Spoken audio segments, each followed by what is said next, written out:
Shalom jemaat yang terkasih, kembali lagi dalam renungan tekad temukan kebenaran Allah yang dahsyat. Mari kita berdoa. Segala puji syukur kami naikkan ke hadapan hadirat-Mu Tuhan, oleh karena kasih, perlindungan, penyertaan Tuhan yang tidak pernah berakhir dalam hidup kami. Bersyukur Tuhan, pada hari ini firman Tuhan akan menyapa kami.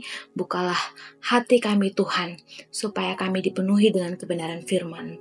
Ajarkan kami Tuhan untuk memahami juga kebenaran firman-Mu, sehingga kami dapat juga melakukannya di dalam kehidupan kami.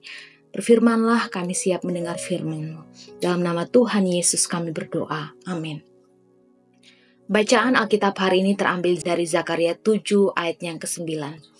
Beginilah firman Tuhan semesta alam. Laksanakanlah hukum yang benar dan tunjukkanlah kesetiaan dan kasih sayang kepada masing-masing. Pernahkah kita merasa bangga karena sudah melakukan semua rutinitas rohani, seperti berdoa, melayani, berpuasa, memberi persembahan, namun tetap merasa jauh dari Tuhan?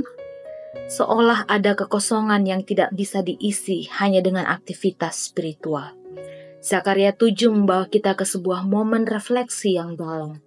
Di tengah rutinitas keagamaan umat yang baru kembali dari pembuangan, Tuhan tidak langsung menjawab pertanyaan mereka tentang puasa, tetapi justru membongkar motivasi di balik semuanya.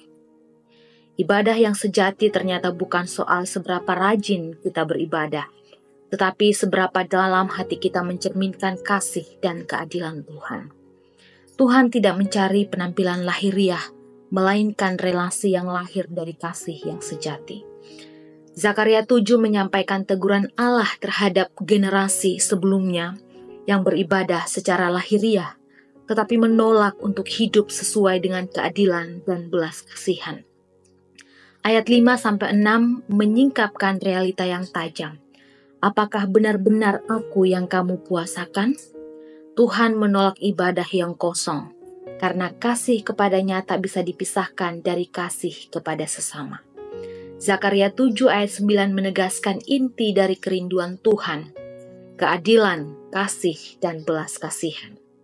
Ini selaras dengan inti Injil, di mana Kristus datang bukan hanya untuk menebus dosa kita, tetapi juga membentuk hati yang baru, hati yang peka terhadap penderitaan orang lain, dan berkomitmen untuk hidup dalam kasih.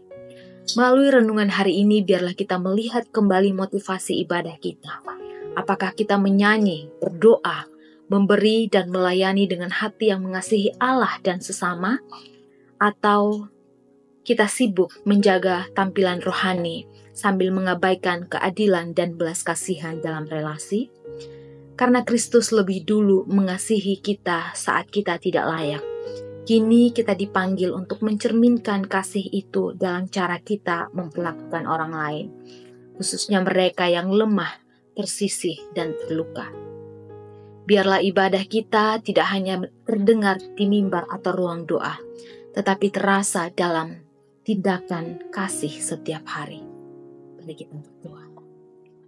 Bapa dalam kerajaan surga, ajarkanlah kami memahami arti ibadah kami di dalam kehidupan kami sehari-hari. Sebab bukan hanya rutinitas, bukan hanya aktivitas yang terlihat secara lahiriah, tetapi biarlah sungguh-sungguh kami memahami, mengerti arti ibadah itu. Bahwa seluruh hidup kami, tindakan kami mengasihi sesama kami, mengasihi Tuhan itu adalah arti ibadah kami yang sejati.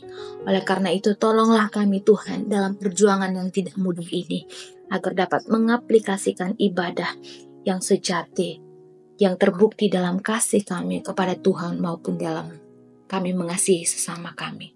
Tolong kami Tuhan. Terpujilah nama-Mu, di dalam nama Tuhan Yesus kami berdoa. Amin.